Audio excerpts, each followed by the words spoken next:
Varicose veins కి సరైన చికిత్స కోసం సంప్రదించండి ఎవిస్ హాస్పిటల్.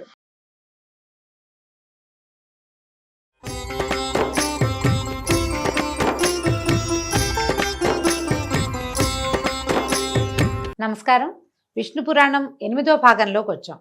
దీంట్లో చాలా సమాచారం ఉంటుందండి. విష్ణు పురాణంలో కథల కంటే సమాచారం ఎక్కువ. తాపీగా వింటేనే కానీ కొన్ని విషయాలు అర్థం కావు. మళ్ళీ మనం రీకలెక్ట్ చేసుకోవటానికి ఈ విషయం చాలా బాగుంటుంది. ఆసక్తికరమైన విషయాలే చెప్పబడుతున్నాయి. అయితే ఇప్పుడు సూర్యుడు ఏ రకంగా సమస్త భూతకోటికి అన్నపానాదులు ఇస్తున్నాడు అనే విషయాన్ని చెప్తున్నారు.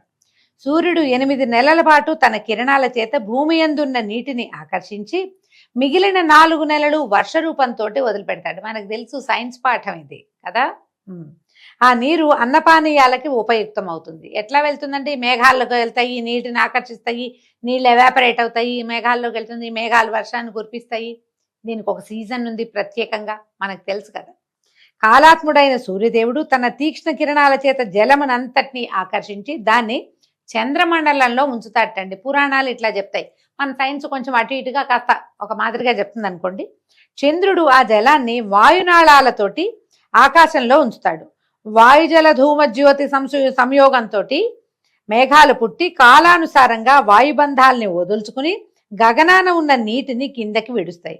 అదే వాన కురవటం అని చెప్పుకుంటాం. మనకి సైన్స్ పాఠం కాస్త తేడాగా కానీ ఇదే చెప్తుంది. పైన వ్యాపించిన సూర్యకిరణాల వల్ల గంగాజలం వానల జల్లులో కలిసి భూమికి వస్తుంది. ఆ విధంగా భూమిపై ప్రవహించే నీరు పుణ్యప్రదమవుతుంది. మనం ఇంకోటి కూడా చెప్పుకుంటామండి, వర్షపు నీళ్లు చాలా మంచివి. తొలి వర్షం కాకుండా వర్షాలు కురుస్తుంటే మొదటి రోజు కాకుండా 2వ రోజు నీళ్లు చాలా మంచివని చెప్తారు. అవి పట్టుకుని హెయిర్ కండిషనర్గా కూడా వాడుకోవచ్చు, తాగటానికి వాడుకోవచ్చు.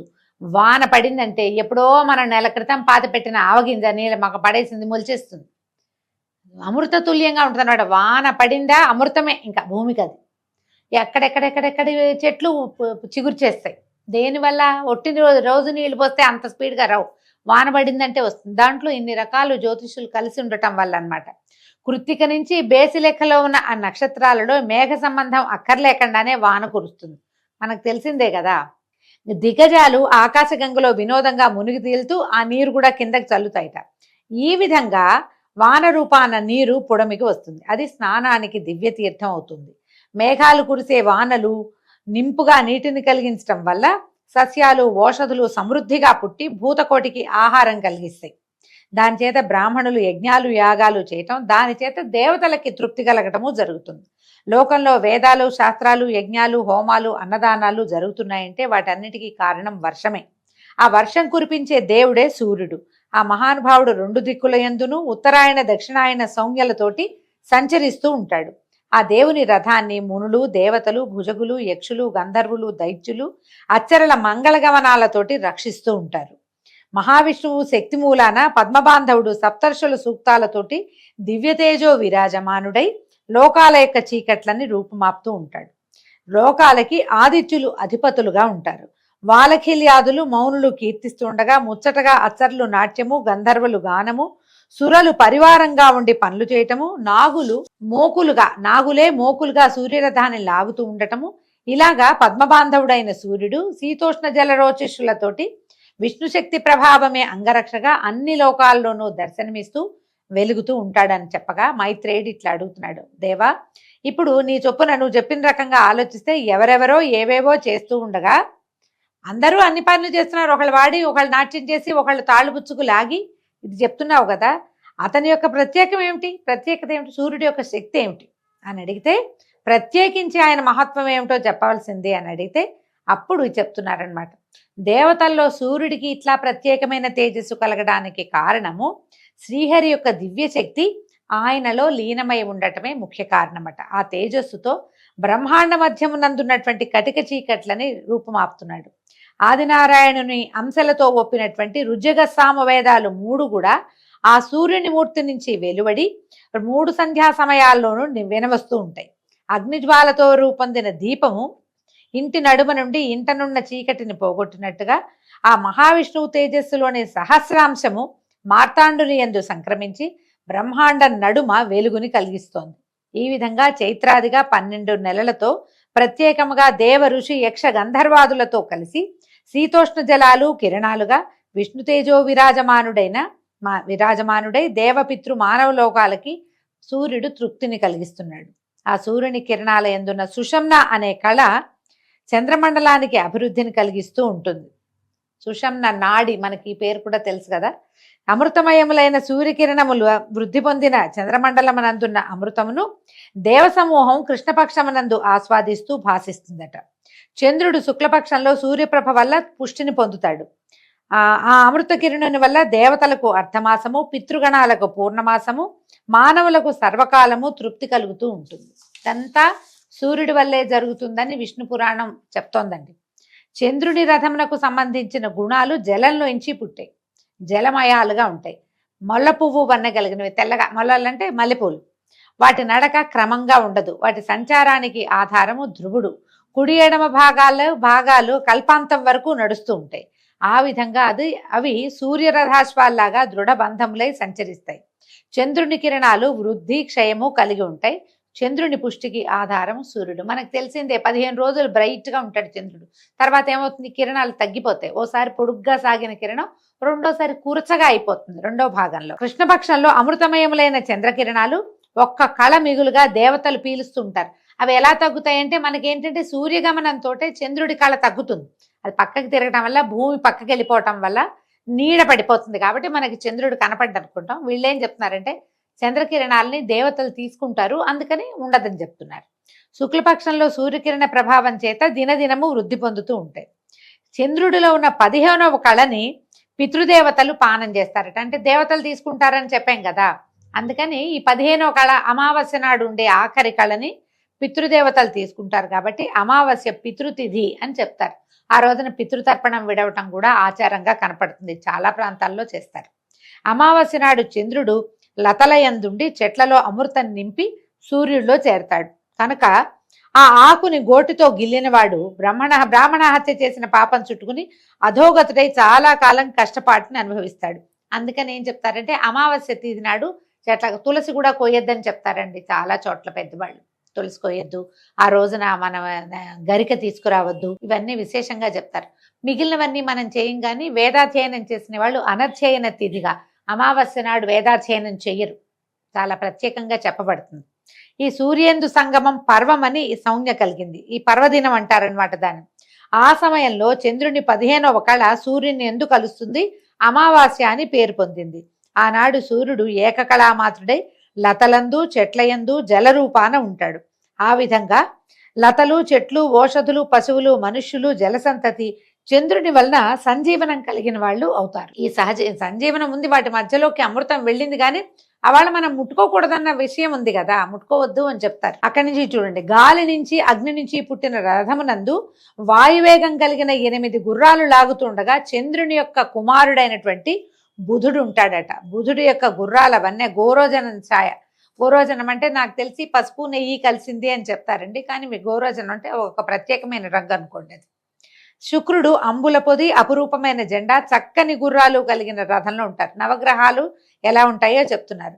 అంగారకుడు కెంపు వన్న కలిగిన గుర్రాలు కలిగి ఉంటాడు, ఎర్రగా ఉంటాడు అంగారకుడు. అగ్నియందు పుట్టిన 8 అంచుల బంగారు రథాన్ని ఆధిరోహించి కనిపిస్తాడట. గురువు తెల్లని 8 గుర్రాలు పూంచిన బంగారు రథంలో ఉండి ఒక్కొక్క రాశి యందు ఒక్కొక్క సంవత్సరం సంచరిస్తాడు. సూర్యుడేమో ప్రతి నెల రాసులు మారుతాడు. ఈ గురువు ఏడాదికి ఒకసారి మారతాడనమాట. గురు సంక్రమణం కూడా జరుగుతుంది. శని చిత్రవర్ణములు ఆకాశం నుంచి పుట్టినవి అయినటువంటి గుర్రాలు పూంచిన రథం నందుండి ఒక్కొక్క రాశి యందు 2.5 సంవత్సరాల పాటు తిరుగుతాడు. ద్వాదశ రాశుల్లోనూ శని 2.5 సంవత్సరాలు ఒక్కొక్క రాశిలో కనిపిస్తాడు. ఇవన్నీ మనం ఈ జాతక చక్రాలు అవి చెప్పేటప్పుడు తెలుసుకుంటూ ఉంటామండి. రాహువు నల్లని 8 గుర్రాలు పూంచిన బూడిది వన్నయ్యగిన రథంలో ఉండి సవిలాసంగా సంచరిస్తాడు. తాను తిరుగుతూ ఉన్న నక్షత్రాలకు పర్వదినములందు సూర్యుడు గాని చంద్రుడు గాని వచ్చినట్లయితే పట్టుకుంటాడు. సూర్యుని గాని చంద్రుడు గాని, దాన్నే మనం గ్రహణంగా చెప్పుకుంటాం. రాహువు పట్టుకోవటం తెలుసు కదా మనకి. కేతువు లక్కరంగు వాయువేగం కలిగిన 8 గుర్రాలు పూంచిన పొగరంగు రథం నందుండి సంచరిస్తాడు. ఇవి కూడా మనకి క్లియర్గా మండపారాధనలో కనిపిస్తాయండి. ఇలాగా సూర్యాది గ్రహాలు, నక్షత్రాలు ధ్రువుని యందు దృఢబంధములైన వాయునాళాలు ఆధారంగా సంచరిస్తూ ఉంటాయి. చక్రధరుని ఆజ్ఞ ప్రకారము జ్యోతిష్ చక్రం ఈ విధంగా తిరుగుతూ ఉంటుంది. ఆ చక్రమునందున్న శింసుమారము రాత్రులందు చూచిన వారు పుణ్యాత్ములు ధర్మాత్ములు అవుతారు. మనం శింసుమారాన్ని ఎప్పుడు చూస్తాము తెలీదు మనకి. ఈ నాసా వాళ్ళు తీసిన ఫోటో వల్ల చాలా మంది దగ్గర ఆ ఫోటో ఉందండి. ఎవరి దగ్గరైనా ఉందేమో చూడండి, ఇంటర్నెట్లో కూడా దొరకడానికి అవకాశం ఉంది.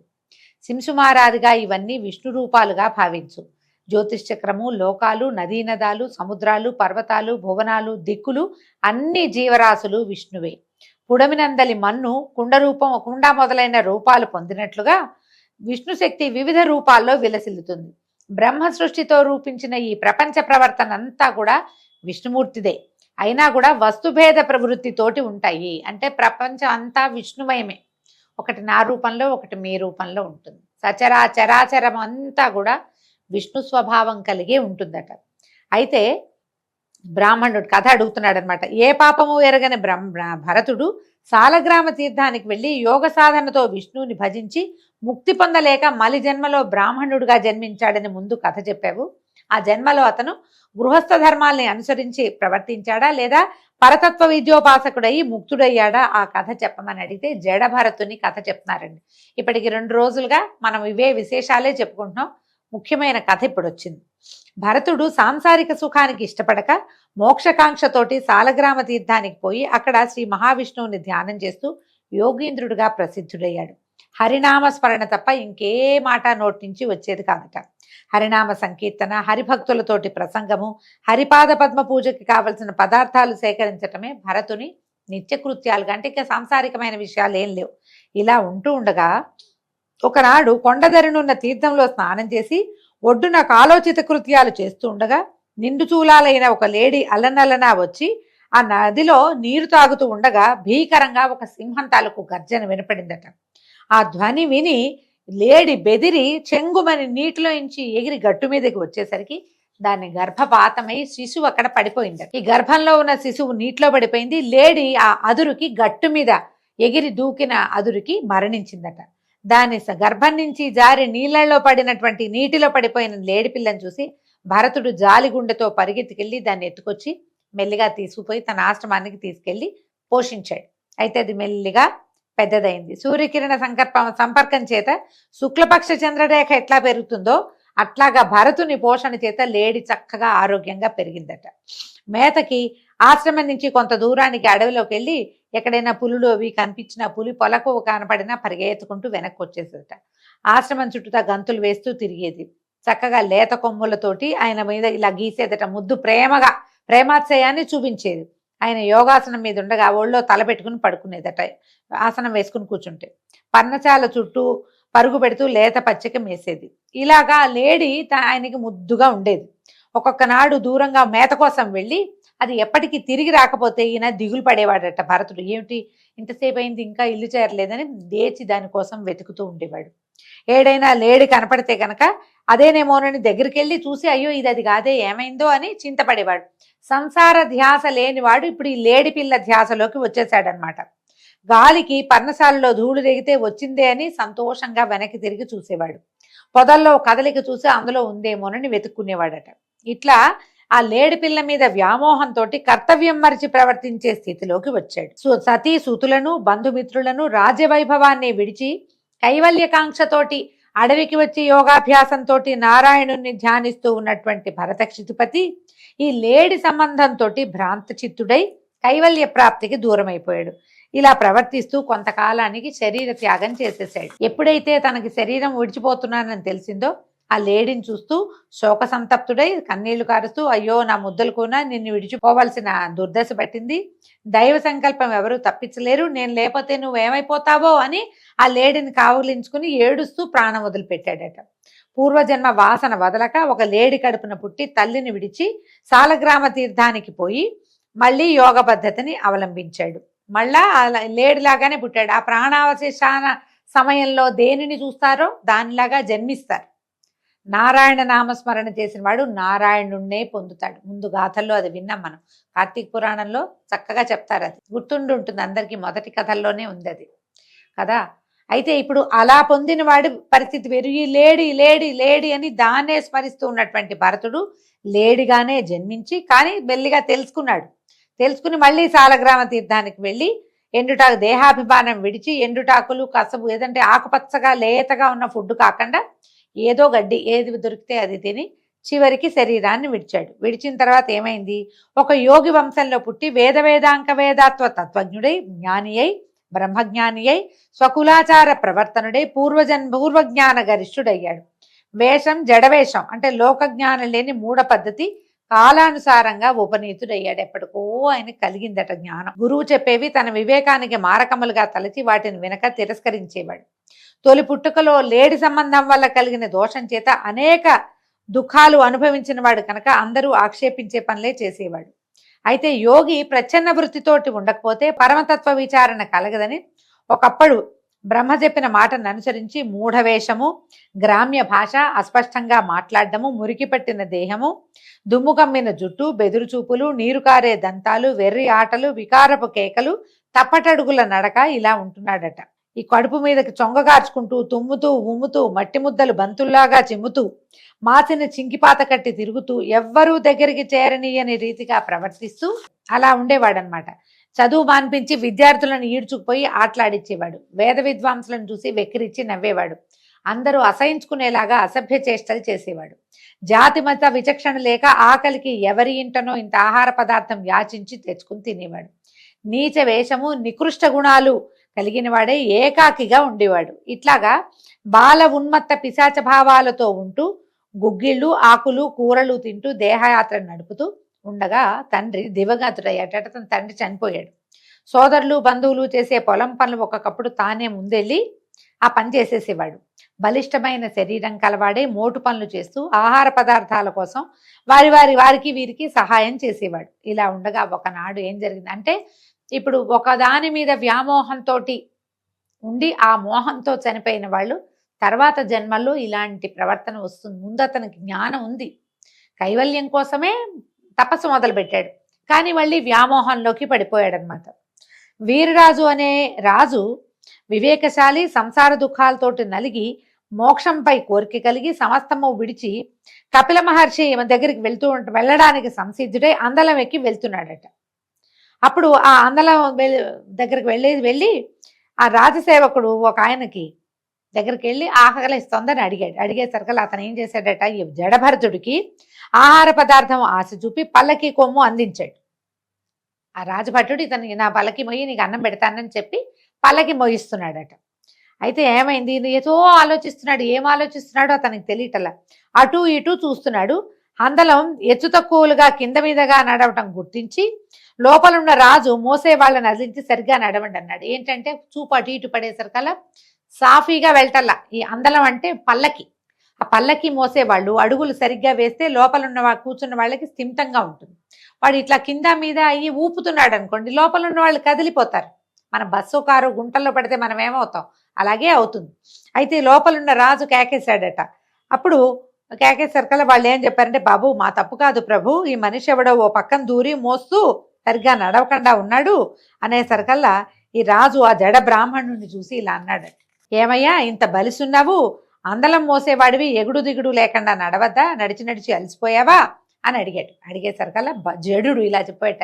జడభరతుడు అంటే తల జడ కాదండి, మొద్దుగా ఉన్నవాడని జడుడని. ఏమన్నాడు, అలసిపోవటం నాకు తెలీదు, ఎలా నడుస్తున్నానో చెప్పలేను, నా శరీరం బలిసి ఉండటానికి కారణం ఏమిటో, అలాగే అందలం నేను మోస్తున్నానా అని ఏదో మాట్లాడుతున్నాడు అనమాట. కనిపిస్తున్నావు శిబిక, నీ భుజం మీదే ఉంది, నువ్వు కనపడుతున్నావు, నీ భుజం మీదే ఉంది కదా ఇది, నీ మాట నాకు అర్థం కాలేదు అని రాజు అడిగేసరికల్లా ఇతను అన్నాడు, రాజా నువ్వు అందలంలో ఉండటం నేను మోయటం ఇదంతా మిథ్య, ఎవరు ఎవరిని మోస్తూ ఉంటారో చెప్తాను వినమన్నాడు. అంటే ఈ అయోమయ స్థితిలో కనపడుతున్నటువంటి జడభరతుడు ఈ వాక్యాలు చెప్తున్నాడు. ఎంత బాగా చెప్పాడో చూడండి. భూమి పాదాల బరువుని, పిక్కలను పాదాలు, తొడలని పిక్కలు, కడుపుని తొడలు, కడుపు వక్షమును, వక్షము భుజాలను, భుజాలు అందలాన్ని భరిస్తున్నాయి. అందలం నీ బరువుని మోస్తోంది, నీతో పాటు అందలాన్ని వారు వీరు మోస్తున్నారు. నిన్ను నన్ను వీళ్ళని సకల పదార్థాలని పృథివ్యాధి పంచభూతాలు భరిస్తున్నాయి. ఇంకా సాత్వికము మొదలైన గుణాలు కర్మఫలాలు. ఆ కర్మలు మాయారూపాన అన్ని జంతువుల్లోనూ పలు రూపాలుగా ఉంటాయి. ఆత్మ ఆ మాయకి అతీతమైంది, అది అక్షరము, అతిశాంతము, త్రిగుణాలకి వశం కాదు. అంటే ఈయన వైరాగ్యం బోధించేస్తున్నాడు. పదాలు మారిపోయినాయి చూడండి. అంతకుముందు ఒక వెర్రివాడి ధోరణిగా ఉన్న అతడు ఇలాంటి వాక్యాలు మాట్లాడుతుంటే వింతగానే ఉంది, కానీ చెప్తున్నాడు. హాని వృద్ధి దేహాధీనాలు కానీ ఆత్మాధీనాలు కావు. ఎందుకంటే ఇప్పుడు మనం పుట్టినప్పుడు ఎంత ఉంటామండి, మనం లోపల జీవిగా రూపొందించుకున్నప్పుడు ఒక బొట్టు, నీటి బొట్టు ఆధారంగా ఉంటాం. క్రమంగా శిశువు ఒక్కొక్క కాయగా మన జీడిపప్పు షేప్లోకి మారుతుంది, తర్వాత మారేడుకాయ ఎంత అవుతుంది, తర్వాత ఇంకా కొంచెం పెరుగుతుంది, తర్వాత ఇట్లా వంపు వస్తుంది, తర్వాత కాళ్ళు చేతులు లోపల అవయవాలన్నీ ఏర్పడతాయి. కాళ్ళు చేతులు ఏర్పడినా లోపల అవయవాలు చిన్న చిన్నవిగా ఉంటాయి, బయటకు వచ్చాక వృద్ధి అవుతాయి. ఇంత పసిబిడ్డగా పుట్టిన మనం 6-6.5 అడుగులో పెరుగుతాము. ఇదంతా కూడా శరీరం పెరుగుతుంది, దేహమే పెరుగుతుంది. అందులో ఉన్నటువంటి ఆత్మకి హెచ్చు తగ్గు లేవు. నేర్చుకునేదంతా దేహమే, ఆత్మది ఏమీ లేదు. అది అట్లాగా తామరాకు మీద నీటి బొట్టులాగా ఉంటుంది. చిన్న తామరాకు మీద ఉన్న నీటి బొట్టు ఆకింత పెద్దదయ్యేదాకా అదే బొట్టుగానే ఉంటుంది, ఏమీ తేడా రాదు. ఆ విషయం చెప్తున్నాడు. వృద్ధి హాని వృద్ధి దేహాధీనాలే. ఇప్పుడు ఇంత వృద్ధి పొందిన దేహం హాని కలుగుతుంది, దానికి వెలిగా ముసల్తనం వస్తుంది, ముడుచుకుపోతుంది, మొహం మీద ముడతలు వస్తాయి, శరీరంలో ముడతలు వస్తాయి, ఇంత పొడుగున్న వాళ్ళు వంగిపోతారు, ఎముకలు చిన్నవైపోతాయి. ఆత్మ మాత్రం ఏ దీపజ్యోతిగా మనలో ప్రవేశించిందో అదే జ్యోతిగా అక్కడే ఉంటుంది, ఏమీ మార్పు లేదు. ఒకవేళ పోతే శరీరం పోతుంది, దేహి పోతాడు, దేహం వెళ్ళిపోతుంది. ఆత్మ నిత్యం అది ఇంకో శరీరంలోకి చేరడానికి వెళ్ళిపోతుంది, దేహం మాత్రం పోతుంది. ఇంత చుక్కగా పుట్టిన మొదలుపెట్టిన దేహము 6.5 అడుగులు ఎత్తి చివరికి మట్టి మశానంలో కలిసిపోతుంది. దాన్ని ఆధారంగా లోపల ఉన్న ఆత్మ మాత్రం ఎక్కడికి వెళ్ళదు, ఏమీ అవ్వదు, పెరగదు, తగ్గదు. ఎలా ఉన్న జ్యోతి స్వరూపం అలాగే ఉంటుంది. కాబట్టి నన్ను ఏ విధంగా బలిష్ఠుడు అన్నావో నువ్వు, ఇప్పుడు నేను చెప్పిన భూమి పాదాలు మొదలవు భరించే వరువుని విమర్శిస్తే ఈ అందలం వరువుని నువ్వు నేను కూడా మోస్తున్నట్టే. ఇప్పుడు అలా జరుగుతున్నప్పుడు ఇలాంటివి జరుగుతుంటే నేనే మోస్తున్నానని నువ్వు ఎలా చెప్తావు? నువ్వు బరువు మోస్తావు, సరిగా మోయవా అని నన్ను అడగకూడదు. నువ్వు ఈ అందలం బరువు భూమి వృక్షము పర్వతాల్లో ఏ పదార్థంలో పుట్టిందో చెప్పగలవా నువ్వు అని ఉపన్యాసించి మౌనిగా శిబిక మోస్తూ నడుస్తున్నాడట. కామ్గా అయిపోయాడు, నిశ్శబ్దంగా ఉన్నాడు. రాజు ఇదంతా ఎక్కువ తర్కించుకున్నాడు.